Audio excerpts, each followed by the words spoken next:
Hello, chào các bạn. Hôm nay mình sẽ hướng dẫn các bạn làm slime nha. Và nguyên liệu cần slime may 3 màu. Hồi nãy mình nói lộn. Rồi chuẩn bị là đồ đựng và đồ khuấy. Đồ khuấy mình hơi chơi tí cũng sao.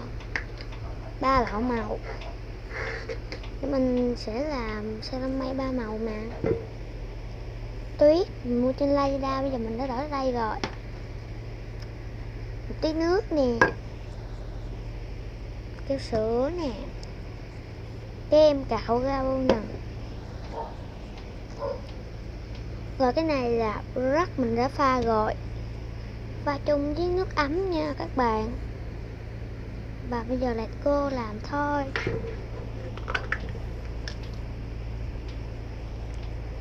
Đây mình sẽ bỏ keo sữa vào, trộn lộn bằng cũng được. Mình làm ít thôi nha. Ấy da, méo cái này luôn cái gì rồi. Nó sẽ quá scary.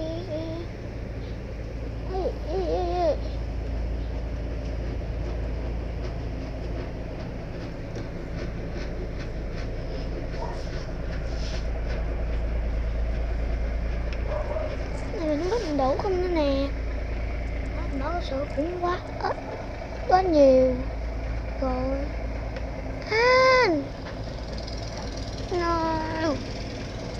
No các bạn.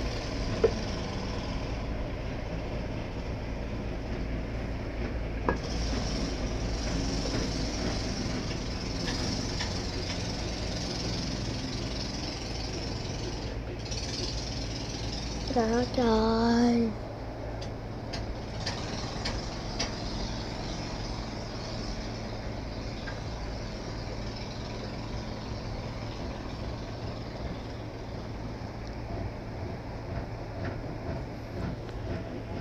Tí cái mẫu câu rồi thôi nha. Đừng có để nhiều quá, nó tràn mất tay.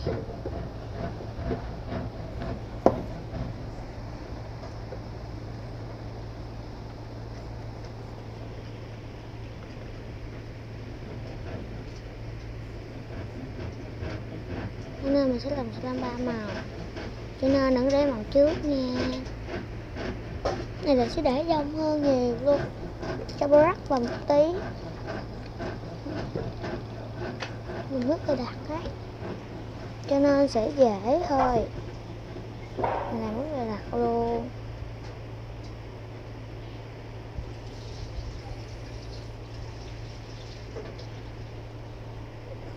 Đấy, hay không? Nó cũng đặc đây rồi đó.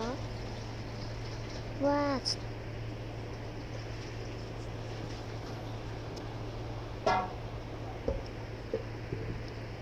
Giờ một xíu không sao, mình sẽ bỏ.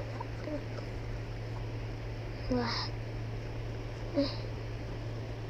Xíu mình sẽ khóa, nhất là pha tuyết đấy các bạn ơi. Pha tuyết là phần rất là đã luôn. Mình có rất là phần pha tuyết đấy. Các bạn có khoái không? Nếu các bạn khoái đừng nhớ comment xuống dưới nha.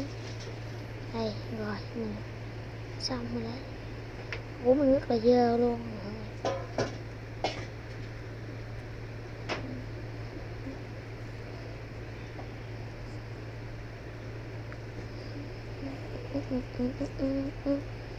Quá me. Xin lỗi các bạn, mình đang ca nhạc đấy.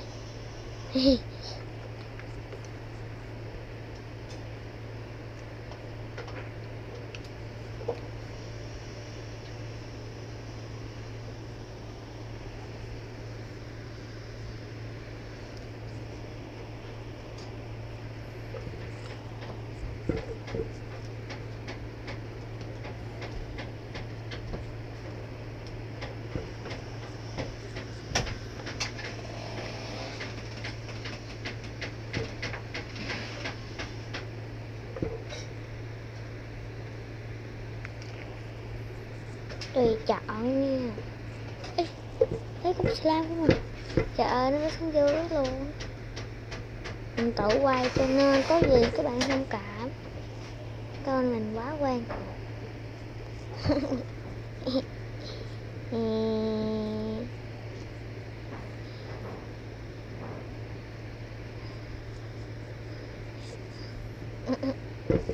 Trời ơi, sao vậy trời.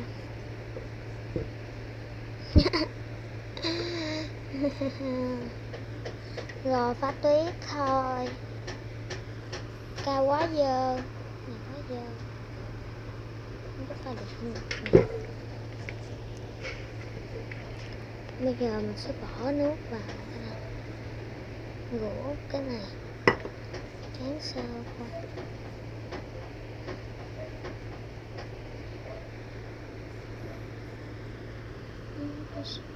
Kia đi sẽ mình lao cho tuyết tuyết tuyết tuyết tuyết tuyết tuyết. Đây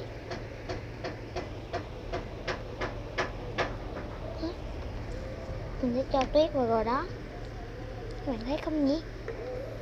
Rồi mình sẽ pha tuyết cho các bạn coi đây. Thấy các bạn, wow wow wow, rồi trộn luôn thôi.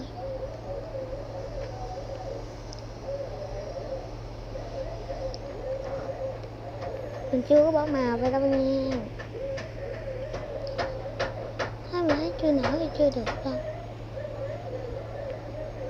Lên vô nữa đi mà. Mình thấy không sao. Đó. Bỏ vào. Thôi.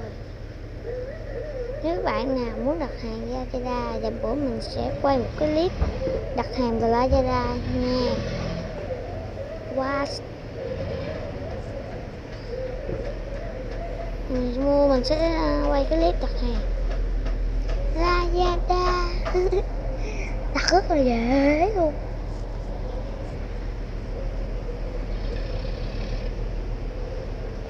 Hello. Rất là vui khi quay clip cho xem được ấy. Rất là vui mà mấy không pha tuyết rất là đã luôn. Nước xíu mới có, không biết chừng nào mới xong cái này nha. Mình sợ lâu rồi, thấy rất là lâu rồi đó. Wow. Tại vì mình ở dưới sông cho nên quay clip rất là khó luôn. Các bạn nào mà ở Thạch Sỏi không? Mình đang quay Thạch Sỏi thiệt luôn.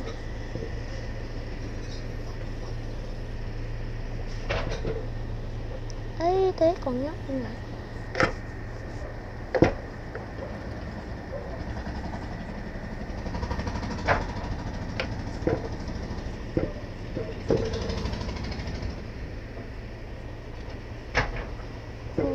Trời, mình muốn dẻo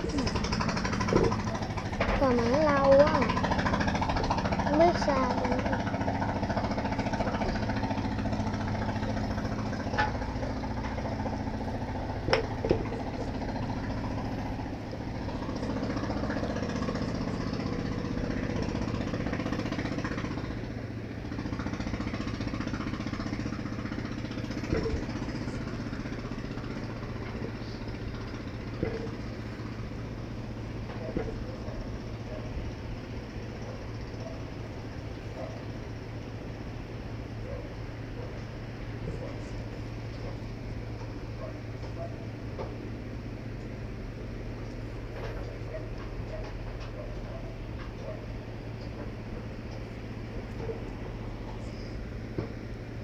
Coi nó không biết sao nữa nào.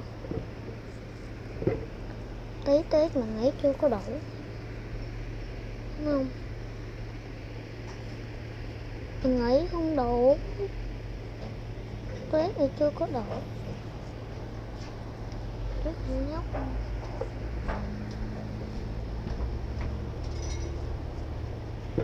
chứ mình sẽ ra thêm.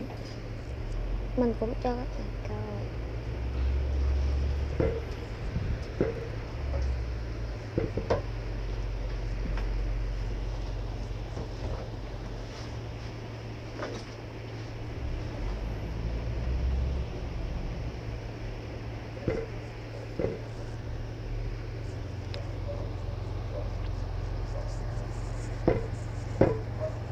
Là yên tâm.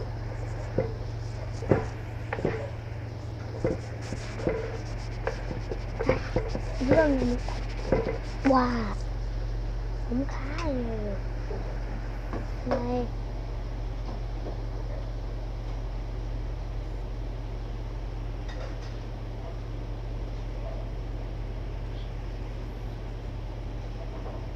Đây.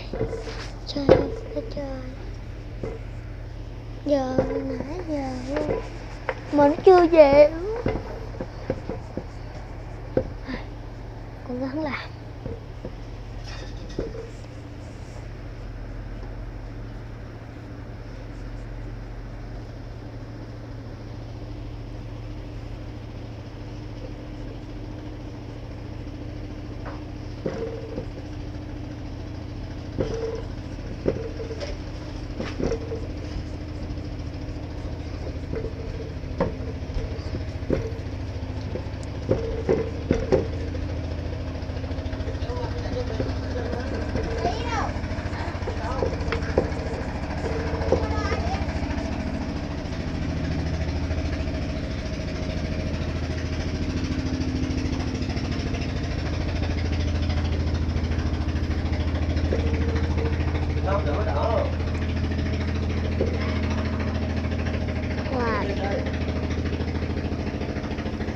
Bây giờ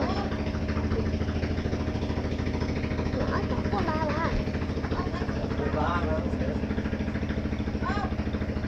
Trời tội.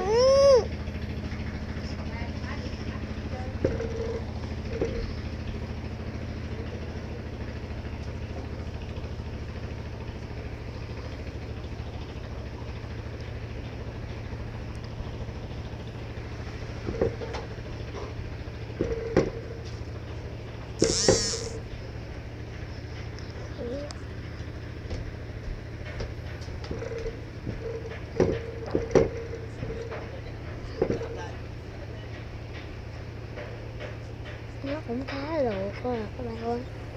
Biết đâu phần nó thôi.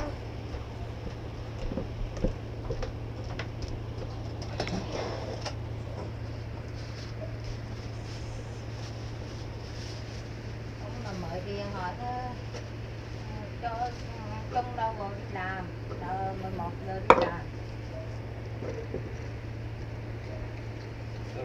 Tắm thế. Ba bên có mấy nhớ. Dưỡng tay chứng.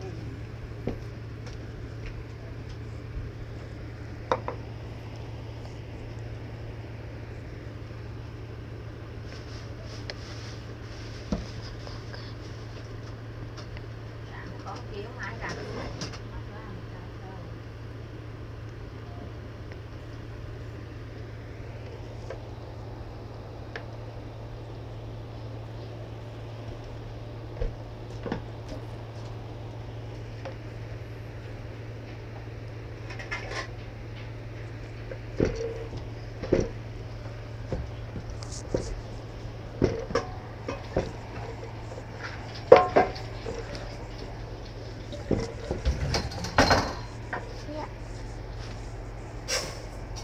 Dạ. Alo. Alo. Mình rất là khổ. Chứ con ngu à?